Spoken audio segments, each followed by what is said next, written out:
Hi there, it's George Hoge back with the fourth in our series of lessons on leadership with help from Mr. Peter Drucker and a few thoughts and ideas of my own.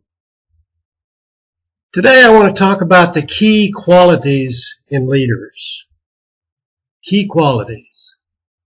One of the big qualities that many leaders have, not all, but a lot of them, is charisma. Now there's a danger in charisma. Danger in the fact that trying to be a leader just because you have charisma doesn't fit. What is charisma? Well, there's a couple little definitions. One is charisma is a compelling attractiveness or charm that can inspire devotion in others. Another definition is a divinely conferred power or talent. Somebody who has charisma. What's the danger with charisma in a leader? Danger number one is that too much talk and too much emphasis on it and not enough emphasis on effectiveness. A lot of people with charisma talk a lot and they emphasize a lot about what they talk about, but they're not very effective. You know the old story? You can talk the talk, but can you walk the talk?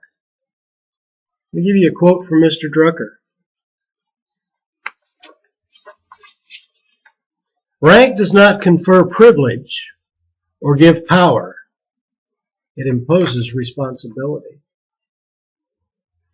You know, I said earlier, a couple lessons ago, when we were talking about the definition of a leader, that I had a simpler one.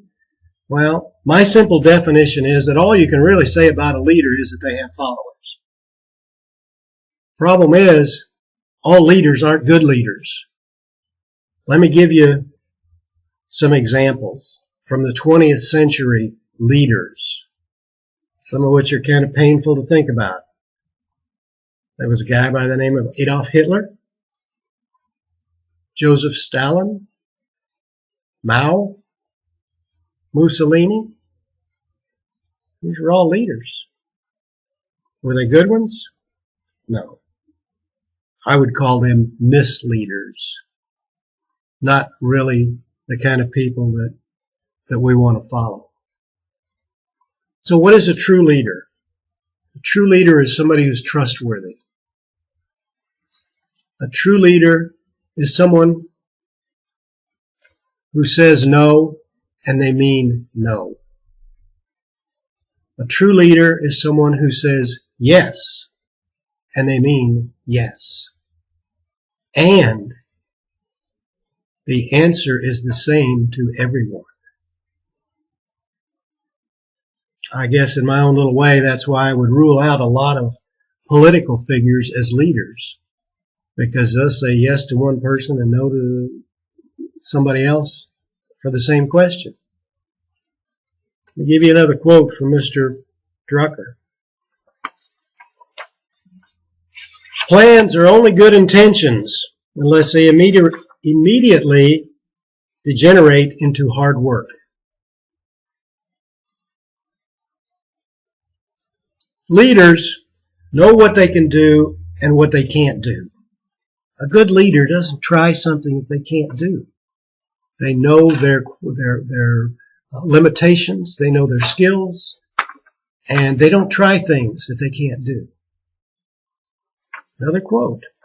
We now accept the fact that learning is a lifelong process of keeping abreast of change. And the most pressing task is to teach people how to learn. Oddly enough, that's what my son, AJ, has done. He's taught a lot of people how to learn English. And we've converted that into how to learn business English. So how do leaders reinvigorate people? Got another quote. The only thing we know about the future is that it will be different. How do you reinvigorate people with that so-called midlife crisis? People who realize that they won't make it to the top, or they're not yet first rate. Well, one, those people can move to another job. Another quote, people who don't take risk generally make about 2 mistakes a year. People who do take risk generally make about 2 big mistakes a year.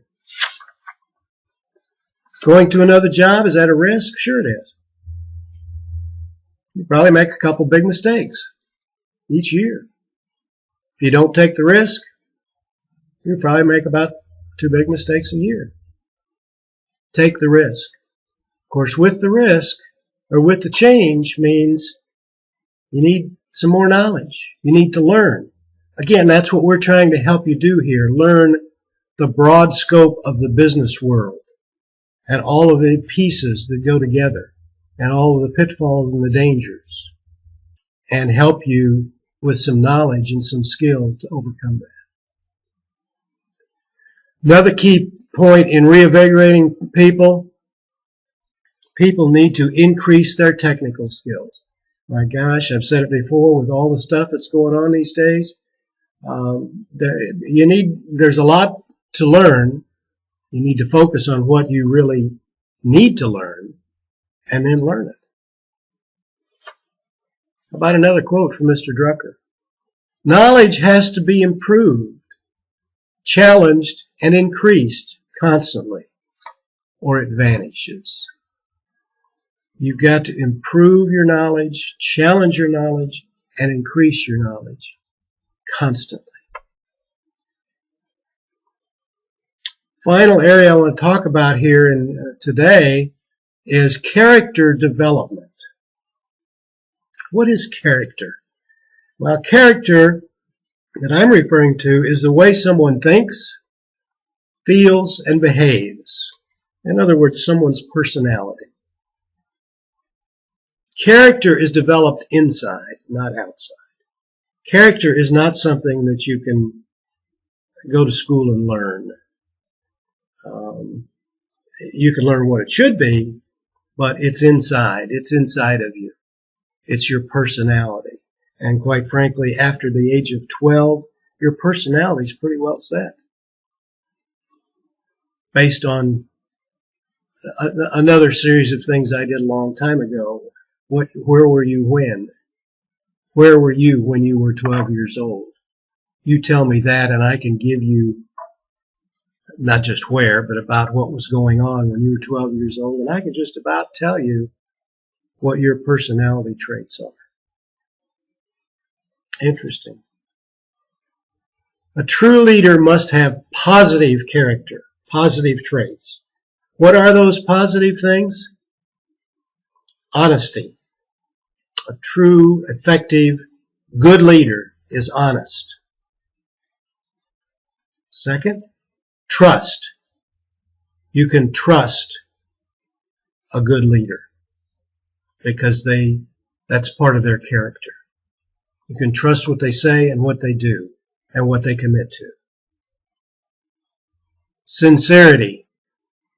True leaders are sincere. When they say something, they mean it. When they say yes, they mean yes. When they say no, they mean no. And finally, true quality leaders have compassion.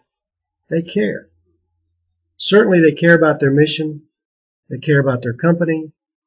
They care about their people. They care about the world. They care about their environment. They care about their customers. They care about their vendors. Whole scope of things. They're compassionate people. Let me finish with another quote from Mr. Drucker. Business, that's easily defined. It's other people's money. Not sure that really fit in there, but I just had to say it. So there you have the basics these last 4 sessions of a lot of Mr. Drucker's thoughts. And you'll hear more of those as we go on, because I'm an avid follower of his philosophies. And we'll have one more lesson program in about 10 days or so. You'll get another note. And I'm going to put together another lesson on leadership. And it'll be primarily kind of like my commentaries in our lesson set program, where I'm just going to talk and tell you more of my thoughts. I put a few in here, but I'm going to put together in a little different sequence and talk about leadership and give you some ideas. Leadership and management, they kind of go hand in hand, but they don't. Remember what Drucker said, that managers focus on doing things right, and leaders focus on the right things. Key difference there. But it doesn't say that a manager can't be a leader, and a leader certainly needs to be a manager. So there you have it, our 4th lesson on the subject of leadership with the help of Mr. Peter Drucker. And we'll have one more on leadership.